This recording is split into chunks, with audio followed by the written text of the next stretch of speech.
കൃഷി ഒരു സംസ്കാരമാണ്. അതിന്റെ ഭാഗമായി തന്നെ കേരളത്തിന്റെ കാലാവസ്ഥയ്ക്കും മണ്ണിനും ഉതകുന്ന തരത്തിലുള്ള കൃഷി രീതികളായിരുന്നു ഇവിടെ കൃഷി ചെയ്തു പോന്നിരുന്നത്.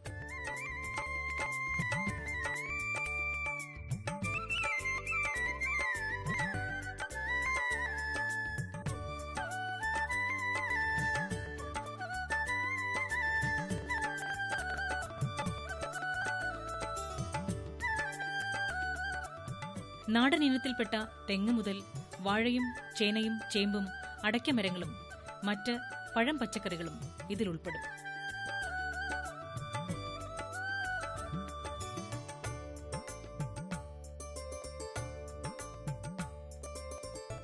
വിദേശികളുടെ വരവോടെ കശുമാവും മരച്ചീനിയും പപ്പായയും പൈനാപ്പിളും റബ്ബറും കാപ്പിയുമൊക്കെ ഇവിടെ പരീക്ഷണ അടിസ്ഥാനത്തിൽ കൃഷി ചെയ്തു.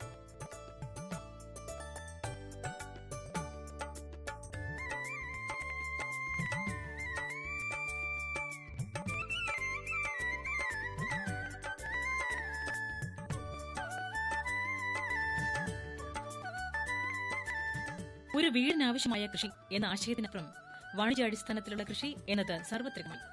റബ്ബറും കപ്പയും തെങ്ങും തേയിലയുമൊക്കെ കടൽ കടന്നു പോകുന്ന ആദായമാണെന്ന് മനസ്സിലാക്കിയ കർഷകർ കൃഷി വിപുലമാക്കുകയും മാർക്കറ്റിനെ അടിസ്ഥാനമാക്കിയുള്ള കൃഷി രീതികൾ അവലംബിക്കുകയും ചെയ്തു.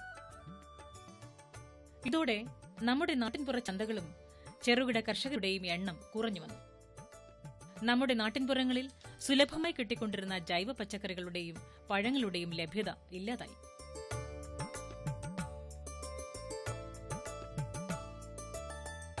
ഇത് മനസ്സിലാക്കിയ നീലേശ്വരം നഗരസഭ ഒരു പുതിയ പദ്ധതിക്ക് രൂപം കൊടുത്തു.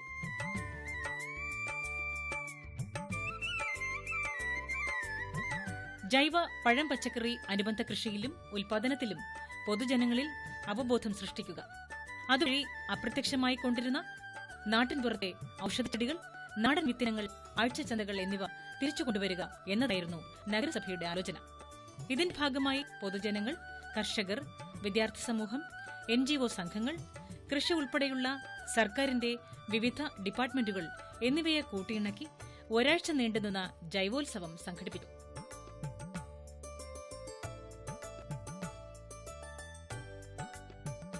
കാലങ്ങളായി ഉണ്ടായിരുന്ന നീലേശ്വരം ആഴ്ചച്ചന്തയുടെ പ്രതാപം വീണ്ടെടുക്കുക എന്നതായിരുന്നു നഗരസഭയുടെ പ്രധാന ലക്ഷ്യം. ഒപ്പം വിഷരഹിത ഭക്ഷ്യോൽപ്പന്നങ്ങൾ.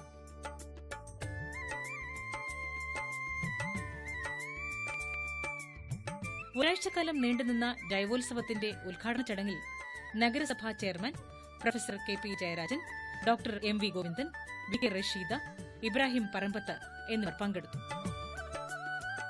ജൈവ കൃഷി സാധ്യതകൾ എന്നതാണ് ഇന്ന് രാവിലത്തെ ഈ സെമിനാറിന്റെ ചർച്ചാ വിഷയം.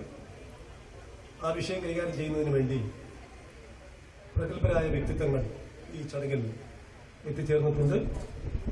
അതുകൊണ്ട് തന്നെ അതിന്റെ വിശദാംശങ്ങളുടെ കാര്യങ്ങൾ ആ മേഖലയിലെ ആധികാരികതയോടും അതുപോലെ തന്നെ അതിനെല്ലാ അർഹതയോടും കൂടി സംസാരിക്കാൻ ഇവിടെ എത്തിച്ചേർന്നിരിക്കുന്ന വിദഗ്ധന്മാർക്ക് വിട്ടുകൊടുത്തുകൊണ്ട് ഈ ചടങ്ങിന്റെ ഔപചാരികമായ ഉദ്ഘാടനം നിർവഹിക്കുന്നതിന് വേണ്ടി പടന്നക്കാട് കാർഷിക കോളേജിലെ ഡീനും നമ്മുടെ നീലേശ്വരം ജൈവോത്സവത്തിന്റെ പ്രവർത്തനങ്ങളിലും അതിന്റെ തയ്യാറെടുപ്പുകളിലുമൊക്കെ തന്നെ നമ്മൾക്ക് എല്ലാ മാർഗനിർദ്ദേശങ്ങളും സ്നേഹപൂർവ്വം നൽകുന്ന ഡോക്ടർ M ഗോവിന്ദനെ സ്നേഹത്തോടെ ക്ഷണിക്കുന്നു. വിഷരഹിത പച്ചക്കറികൾ എന്ന ആശയത്തെക്കുറിച്ച് 25 വർഷം മുമ്പ് പിലിക്കോട് ഫാമിൽ വെച്ച് ഞങ്ങളൊരു പഠനം നടത്തുകയുണ്ടായി. ഫ്യൂറിഡാൻ, കാർബോഫ്യൂറാൻ, നമ്മുടെ നാട്ടിലെ ഫ്യൂറിഡൻ വളം അല്ലെങ്കിൽ ഫ്യൂറിഡൻ വളം എന്ന പേരിലുള്ള ഫ്യൂറിഡൻ, അതുണ്ടാക്കുന്ന അതിന്റെ മാരക ഫലങ്ങളെക്കുറിച്ചും അല്ലെങ്കിൽ അതിന്റെ റെസിഡ്വൽ പച്ചക്കറികളിൽ അതിന്റെ വിഷാംശത്തെക്കുറിച്ചുമുള്ള പഠനങ്ങളായിരുന്നു ഞങ്ങൾ നടത്തിയത്. ആ പഠനങ്ങൾ ഞെട്ടിക്കുന്നവയായിരുന്നു. ശരിക്കും അന്ന് മുതൽക്ക് തന്നെ അല്ലെങ്കിൽ ഒരു അടിത്തറ, ഈ ശാസ്ത്രീയമായ അടിത്തറ നമ്മുടെ നാട്ടിലുള്ള പച്ചക്കറികളുടെ വിഷാംശത്തെക്കുറിച്ച് നമുക്കുണ്ടായിരുന്നു.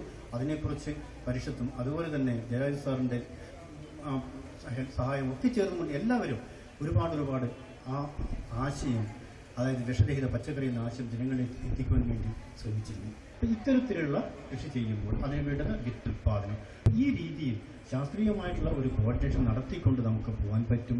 അതിന് കാർഷിക മേഖലയിൽ നിന്നുള്ള ഞങ്ങളുടെ സഹായം ഏത് രീതിയിലും അതിന് കൃഷിക്കാരൊന്നിച്ചാണ്, നഗരസഭയുടെ പ്രവർത്തനങ്ങളുടെ ഒന്നിച്ചാണ്. കാസർഗോഡിന്റെ ജൈവ കൃഷി സാധ്യതകൾ, കുട്ടിവനം പദ്ധതി എന്നിവയുടെ ഉദ്ഘാടനം കർഷക ശാസ്ത്രജ്ഞൻ ശ്രീ ദിവാകരനിൽ നിന്ന് തൈകൾ ഏറ്റുവാങ്ങി സ്കൂൾ അധികൃതർക്ക് നൽകി ഡോക്ടർ MV ഗോവിന്ദൻ ഉദ്ഘാടനം ചെയ്തു.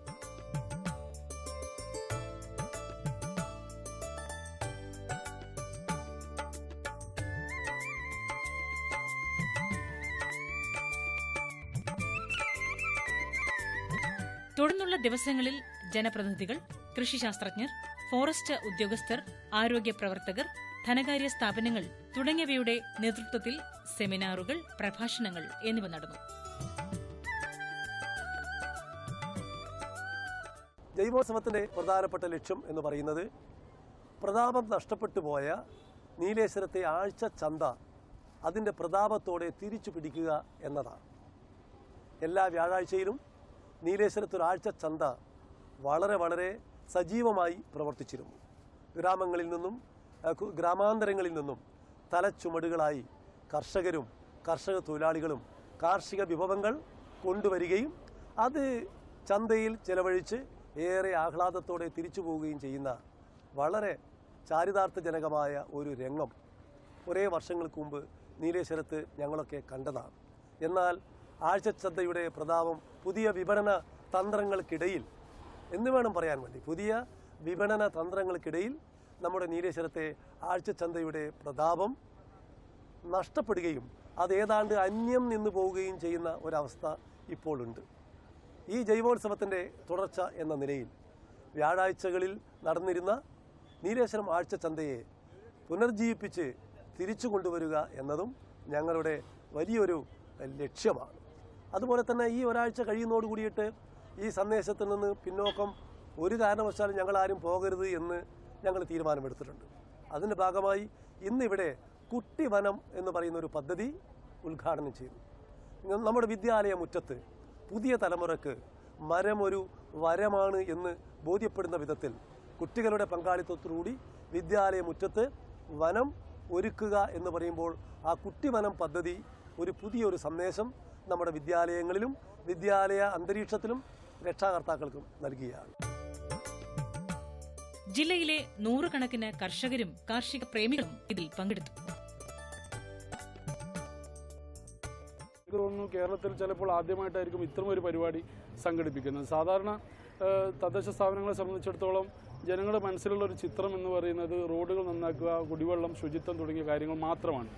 അതൊക്കെ പൂർണ്ണമായിട്ടും പരിഹരിക്കുന്നതോടൊപ്പം തന്നെ ഇത്തരമൊരു പരിപാടിയിലൂടെ നല്ല ഭക്ഷ്യവസ്തുക്കൾ ജനങ്ങൾക്ക് എത്തിക്കുക എന്നുള്ളത് കൂടി നമ്മുടെ തദ്ദേശ ഭരണകൂടത്തിൻ്റെ ഒരു ചുമതലയാണ് എന്നുള്ളൊരു ബോധം കൂടി ഞങ്ങളെ സംബന്ധിച്ചിടത്തോളം ഉണ്ട്. എനിക്ക് തോന്നുന്നു ഇത് കേരളത്തിന് തന്നെ മാതൃകയാക്കാവുന്ന ഒരു പദ്ധതിയായിട്ട് മാറും. ഇത്തരം മേളകൾ നടത്തുകയും ചന്തകൾ നടത്തുകയും ജനങ്ങൾക്ക് നല്ല പച്ചക്കറികൾ അല്ലെങ്കിൽ നല്ല ഭക്ഷ്യവസ്തുക്കൾ ലഭ്യമാക്കാനുള്ളൊരു സാഹചര്യം നമ്മുടെ നാട്ടിൽ തന്നെ ഉണ്ടാക്കിയെടുക്കാൻ കഴിയുന്ന രീതിയിൽ ഒരു മാറ്റം തീർച്ചയായിട്ടും ഈ ജൈവോത്സവത്തോടനുബന്ധിച്ച് ഉണ്ടായി വരുമെന്ന് തന്നെയാണ് ഞങ്ങൾ പ്രതീക്ഷിക്കുന്നത്. നല്ല സഹകരണമാണ് ജനങ്ങളുടെ ഭാഗത്തു നിന്നുള്ളത്, ഡിപ്പാർട്ട്മെൻറ്റിൻ്റെ ഭാഗത്തു നിന്നുള്ളത്, അതോടൊപ്പം തന്നെ കുടുംബശ്രീയുടെ ഭാഗത്തു നിന്നുള്ളത്. എല്ലാ ആളുകളും ഇതിന് പരിപൂർണമായ പിന്തുണ നൽകുന്നുണ്ട്. തീർച്ചയായിട്ടും ഇത് വരും വർഷങ്ങളിലും തുടർന്നു പോകാൻ കഴിയുമെന്ന് തന്നെയാണ് ഞങ്ങൾ പ്രതീക്ഷിക്കുന്നത്. മണ്ണ് സംരക്ഷണവും ജൈവകൃഷിയും, നാട്ടറിവുകൾ, ഇടവിള കൃഷിയുടെ സാധ്യതകൾ, അടുക്കളയിൽ നിന്നും ആരോഗ്യത്തിലേക്ക്, മാലിന്യ പരിപാലനവും ജൈവകൃഷിയും, കുടുംബശ്രീയും ജൈവകൃഷിയും എന്നിവയായിരുന്നു സെമിനാർ ചർച്ച ചെയ്ത പ്രധാന വിഷയങ്ങൾ. ജൈവ പച്ചക്കറിമേള, ജൈവ വിഭവ നിർമ്മാണം, ഭക്ഷ്യമേള, ഫലവൃക്ഷം നടീൽ എന്നിവയും അതാത് ദിവസങ്ങളിലെ സമാപനത്തോടനുബന്ധിച്ച് നാടൻ കലാസന്ധിയും നടക്കുകയുണ്ടായി.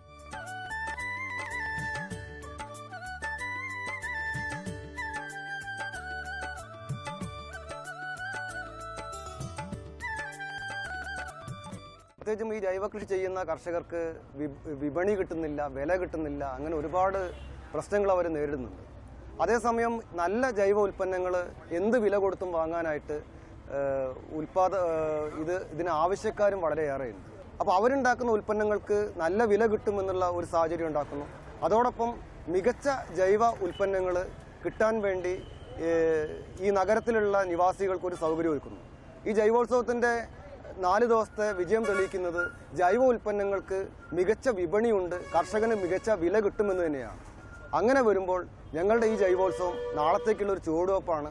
ജൈവ കർഷകന് കേരളത്തിൽ മികച്ച വിലയും വിപണിയും ലഭ്യമാക്കാനുള്ള ഒരു ശ്രമമാണ് നീലേശ്വരം നഗരസഭ ജൈവോത്സവത്തിലൂടെ നടത്തുന്നത്. ഇത്തരം പദ്ധതികളുമായി മറ്റ് തദ്ദേശ സ്ഥാപനങ്ങൾ കൂടി മുന്നോട്ട് വരണം എന്നതാണ് നഗരസഭാ സെക്രട്ടറി എന്ന നിലയ്ക്ക് എനിക്ക് അഭ്യർത്ഥിക്കാനുള്ളത്. ജൈവ പഴം പച്ചക്കറി സ്റ്റാളുകളിൽ നടന്ന വിപണനമേള ഈ ഉത്സവത്തിലെ പ്രധാന ആകർഷണ കേന്ദ്രമായി.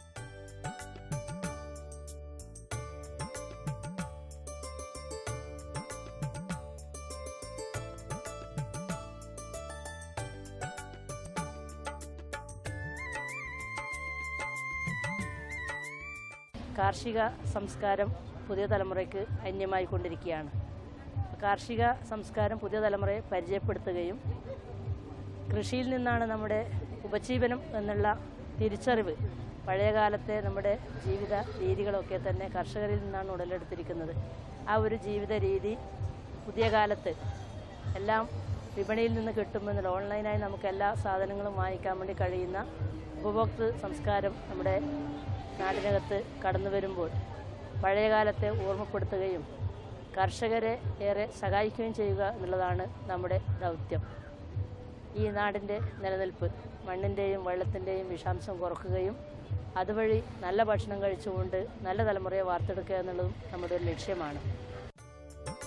കേരളത്തിൽ ലഭിക്കുന്ന അപൂർവ ഔഷധ സസ്യങ്ങളുടെ വിൽപ്പനയും പ്രദർശനവും ഇതോടൊപ്പം നടന്നു. ദർഭ, ഓരില്ല, ഭദ്രാക്ഷം, നീലാമരി, ആടലോടകം, ശംഖപുഷ്പം, കറ്റാർവാഴ എന്നിവ അവയിൽ ചിലതാണ്.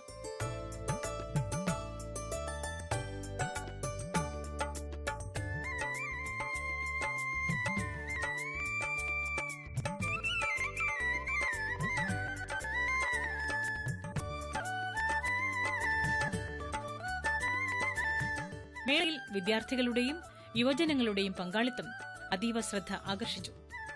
പാരമ്പര്യ കർഷകരും പുതുതലമുറക്കാരും തമ്മിലുള്ള ഒരു സംഗമം കൂടിയായിരുന്നു നഗരസഭയുടെ ഈ കൃഷി ഉത്സവം. നീലേശ്വരത്തെ കുടുംബശ്രീ CDSന്റെ കീഴിൽ 156ഓളം സംഘകൃഷി ഗ്രൂപ്പുകൾ നിലവിൽ പ്രവർത്തിക്കുന്നുണ്ടെങ്കിൽ കൂടി അവരുടെ ജൈവ ഉൽപ്പന്നങ്ങളും കൃഷി ചെയ്യുന്ന കാർഷിക ഉൽപ്പന്നങ്ങളും വിറ്റഴിക്കാൻ ഒരു വിപണിയില്ലാത്തൊരു പ്രയാസം നമുക്ക് നമ്മുടെ ഈ കർഷകരെ സംബന്ധിച്ചിടത്തോളം ഉണ്ട്. അതിനെല്ലാം തന്നെ ഈ ഒരു ആഴ്ചച്ചന്ത നിലവിൽ വരുന്നതോടുകൂടി ഒരു പരിഹാരം കണ്ടെത്താൻ കഴിയും എന്നതാണ് ഇതിൻ്റെ ഒരു വലിയ ഗുണമായി നമ്മൾ കാണുന്നത്.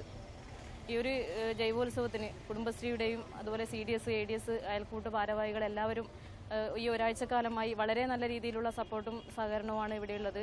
എല്ലാ ദിവസങ്ങളിലും എല്ലാ CDS മെമ്പർമാരും ഇവിടെ എത്തുന്നു. വിവിധ സംഘടനകളുടെയും വീട്ടമ്മമാരുടെയും നേതൃത്വത്തിൽ നടന്ന മൂല്യവർദ്ധിത ഉൽപ്പന്നങ്ങളുടെ പ്രദർശനത്തിലും വിപണനത്തിലും വൻ ജനപങ്കാളിത്തമായിരുന്നു.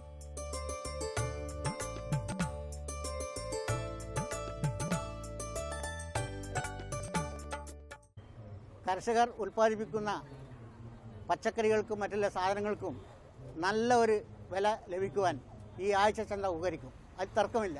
മുൻകാലങ്ങളിൽ അങ്ങനെയായിരുന്നു. പച്ചക്കറി ഉൽപ്പാദിപ്പിക്കലും വിപണനം നടത്തുന്ന ഒരു സമ്പ്രദായം മുൻകാലങ്ങളിൽ അങ്ങനെയായിരുന്നു.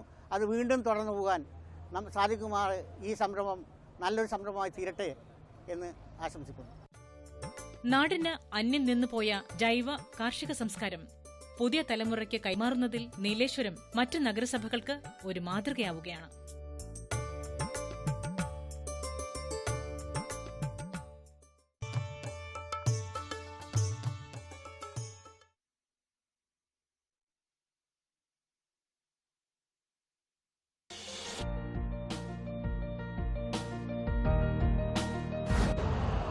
यूरिया का स्वदेशी उत्पादन 70 लाख टन बढ़ाने के लिए 6 उर्वरक संयंत्रों का उद्धार किया जा रहा है। FCIL के गोरखपुर, सिंदरी, तलचर और रामागुंडम संयंत्र, HFCL की बरौनी इकाई और BVFCL की नामरू फोर्थ। सोने पर सुहागा ये है कि देश में अब बनेगा सिर्फ नीम लेपित यूरिया, क्योंकि इससे होगा किसानों का फायदा ही फायदा। अनाज का उत्पादन 10% तक बढ़ेगा। बढ़ेगी 10 से 15% नाइट्रोजन क्षमता।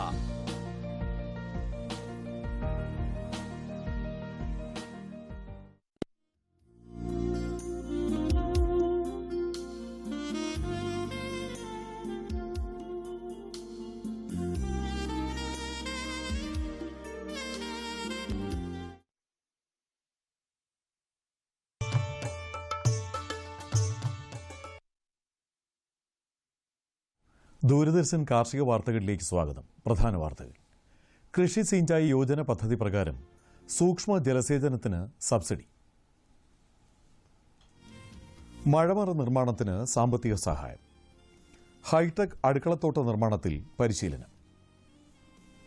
വിശദമായ കാർഷിക വാർത്തകളിലേക്ക്. പ്രധാനമന്ത്രിയുടെ കൃഷി സിഞ്ചായി യോജന പദ്ധതി പ്രകാരം സൂക്ഷ്മ ജലസേചനത്തിന് വിവിധ പദ്ധതികൾ നടപ്പിലാക്കുന്നു. തുള്ളിനന, കണികാ ജലസേചനം തുടങ്ങിയ പദ്ധതികൾക്കാണ് ആനുകൂല്യം. സബ്സിഡിയോടുകൂടി സൂക്ഷ്മ ജലസേചന പദ്ധതികൾ കൃഷിയിടത്തിൽ നടപ്പാക്കുന്നതിന് താൽപ്പര്യമുള്ള കർഷകർ അതത് കൃഷിഭവനുകളുമായി ബന്ധപ്പെടുക. സംസ്ഥാന കാർഷിക വികസന കർഷക ക്ഷേമ വകുപ്പ് 2016-17 സാമ്പത്തിക വർഷത്തെ സമഗ്ര പച്ചക്കറി വികസന പദ്ധതികൾ നടപ്പിലാക്കുന്നു. പദ്ധതിയുടെ ഭാഗമായി വീട്ടുവളപ്പിലെ പച്ചക്കറി കൃഷി, മട്ടുപ്പാവിലെ ഗ്രോബാഗ് കൃഷി, വിദ്യാലയങ്ങളിലെ പച്ചക്കറി കൃഷി, മഴമറ കൃഷി, തരിശുനില കൃഷി, ക്ലസ്റ്ററുകളിലെ വാണിജ്യ പച്ചക്കറി കൃഷി, കിഴങ്ങുവർഗ കൃഷി, വളപ്രയോഗത്തോടു കൂടിയ സൂക്ഷ്മ ജലസേചനം, ബ്ലോക്ക് തല നഴ്സറികൾ എന്നിവയ്ക്ക് സാങ്കേതിക സാമ്പത്തിക സഹായങ്ങൾ നൽകുന്നു. കർഷകർ സമഗ്ര പച്ചക്കറി കൃഷി വികസന പദ്ധതിയിൽ പങ്കാളികളാകാൻ താൽപ്പര്യമുള്ളവർ തൊട്ടടുത്തുള്ള കൃഷിഭവനുകളുമായി ബന്ധപ്പെടുക. സമഗ്ര പച്ചക്കറി വികസന പദ്ധതി പ്രകാരം കൃഷിവകുപ്പ് മഴമറ നിർമ്മാണത്തിന് ആനുകൂല്യം നൽകുന്നു. 1 ചതുരശ്ര മീറ്ററിന് 500 രൂപ സബ്സിഡിയായി ലഭിക്കും. 40 ചതുരശ്ര മീറ്റർ മുതൽ 100 ചതുരശ്ര മീറ്റർ വരെയാണ് ആനുകൂല്യം നൽകുന്നത്. മഴക്കാലത്തും വേനൽക്കാലത്തും മഴമറയ്ക്കുള്ളിൽ ആദായകരമായി പച്ചക്കറി കൃഷി ചെയ്യാവുന്നതാണ്. മഴമറ പച്ചക്കറി കൃഷി ചെയ്യാൻ താൽപ്പര്യമുള്ള കർഷകർ തങ്ങളുടെ അടുത്തുള്ള കൃഷിഭവനുകളുമായി ബന്ധപ്പെടുക. കരനെൽ കൃഷിക്ക് ഹെക്ടറിന് 10,000 രൂപ ആനുകൂല്യം നൽകുന്നു. കരനെൽ കൃഷിക്ക് അനുയോജ്യമായ അത്യുൽപാദന ശേഷിയും രോഗപ്രതിരോധ ശേഷിയുള്ളതുമായ വരൾച്ചയെ നേരിടുന്ന വിത്തിനങ്ങളാണ് കൃഷിഭവൻ മുഖേന കർഷകർക്ക് നൽകുന്നത്. കരനെൽ കൃഷി ചെയ്യാൻ താൽപ്പര്യമുള്ള കർഷകർ അതത് കൃഷിഭവനുകളുമായി ബന്ധപ്പെടുക. വെള്ളായണി കാർഷിക കോളേജിലെ ഇൻസ്ട്രക്ഷണൽ ഫാമിൽ ജൂലൈ 14-15 തീയതികളിൽ കൂൺ കൃഷിയിൽ പരിശീലനം നൽകുന്നു. പരിശീലനത്തിൽ പങ്കെടുക്കുന്നവർ മുൻകൂറായി പേരുകൾ രജിസ്റ്റർ ചെയ്യേണ്ടതാണ്. കൂടുതൽ വിവരങ്ങൾക്ക് 9446175827 എന്ന നമ്പറിൽ വിളിക്കുക.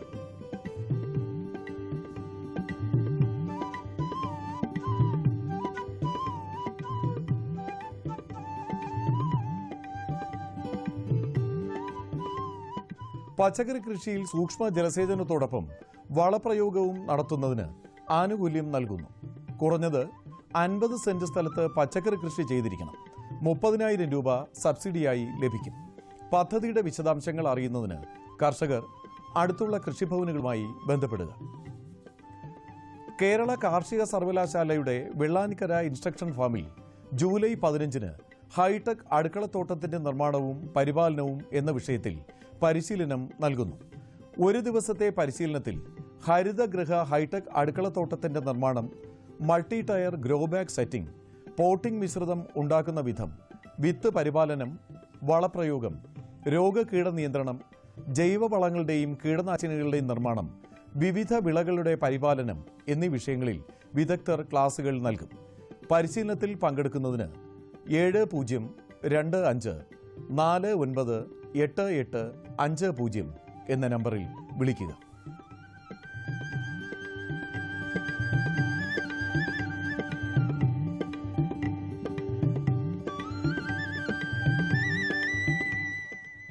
ഇനി കമ്പോള നിലവാരം. വെളിച്ചെണ്ണ കൊച്ചിയിൽ 7,550 രൂപ, കോഴിക്കോട് 8,200 രൂപ, തൃശൂരിൽ 7,600 രൂപ. കൊപ്ര കൊച്ചിയിൽ 5,165 രൂപ, കോഴിക്കോട് 5,050 രൂപ, തൃശൂരിൽ 5,265 രൂപ. കുരുമുളക് അൺഗാർബിൾഡ് 69,100 രൂപ, ഗാർബിൾഡ് 72,100 രൂപ. ചുക്ക് മീഡിയം 16,500 രൂപ, ബെസ്റ്റ് 18,000 രൂപ. മഞ്ഞൾ സേലത്ത് 10,200 രൂപ, ഈറോഡിൽ 10,400 രൂപ. കൊച്ചിയിൽ റബ്ബർ 5ാം ഗ്രേഡ് 13,500 രൂപ, 4ാം ഗ്രേഡ് 13,900 രൂപ. കോട്ടയത്ത് റബ്ബർ 5ാം ഗ്രേഡ് 13,500 രൂപ, 4ാം ഗ്രേഡ് 13,900 രൂപ. കമ്പോള നിലവാരം കൊച്ചി മാർക്കറ്റ്. വെളിച്ചെണ്ണ 7,550 രൂപ, കൊപ്ര 5165 രൂപ. പിണ്ണാക്ക് എക്സ്പെല്ലർ 1950 രൂപ. റോട്ടറി 2000 രൂപ. കുരുമുളക് അൺഗാർബിൾഡ് 69,100 രൂപ. ഗാർബിൾഡ് 72,100 രൂപ. ചുക്ക് മീഡിയം 16,500 രൂപ. ബെസ്റ്റ് 18,000 രൂപ.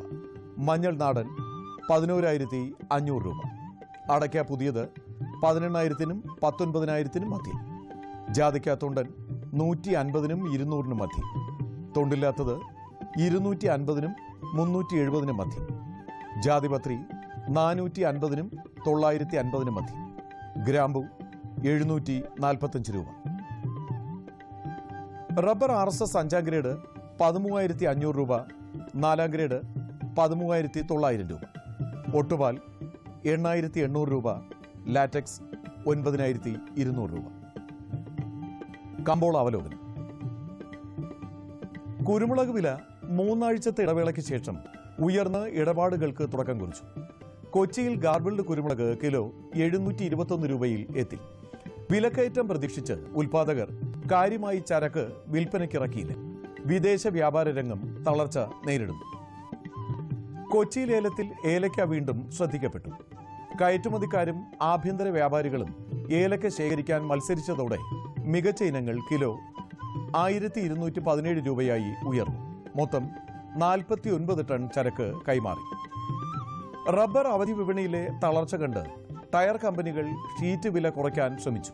എന്നാൽ സ്റ്റോക്കിസ്റ്റുകൾ ഷീറ്റ് നീക്കം നിയന്ത്രിച്ചത് വിപണിക്ക് താങ്ങായി. സംസ്ഥാനത്തെ പ്രമുഖ വിപണികളിൽ നാളികേര ഉൽപ്പന്നങ്ങളുടെ വിലയിൽ മാറ്റമില്ല. കൊച്ചിയിൽ തുടർച്ചയായ 3ാം ദിവസവും വെളിച്ചെണ്ണ 7,050 രൂപ രേഖപ്പെടുത്തി. ഇനി കാലാവസ്ഥ. പ്രധാന നഗരങ്ങളിൽ രേഖപ്പെടുത്തിയ താപനില: കണ്ണൂർ കൂടിയ താപനില 31.6 ഡിഗ്രി സെൽഷ്യസ്, കുറഞ്ഞ താപനില 24.5 ഡിഗ്രി സെൽഷ്യസ്. കോഴിക്കോട് 30.6, 23.5. കൊച്ചി 27.3, 22.5. ആലപ്പുഴ 29, 23.2. പുനലൂർ 29.2, 23.4. തിരുവനന്തപുരം കൂടിയ താപനില 30.6 ഡിഗ്രി സെൽഷ്യസ്, കുറഞ്ഞ താപനില 23.6 ഡിഗ്രി സെൽഷ്യസ്. ഇതോടെ ഇന്നത്തെ കാർഷിക വാർത്തകൾ പൂർണ്ണമാകുന്നു. നമസ്കാരം.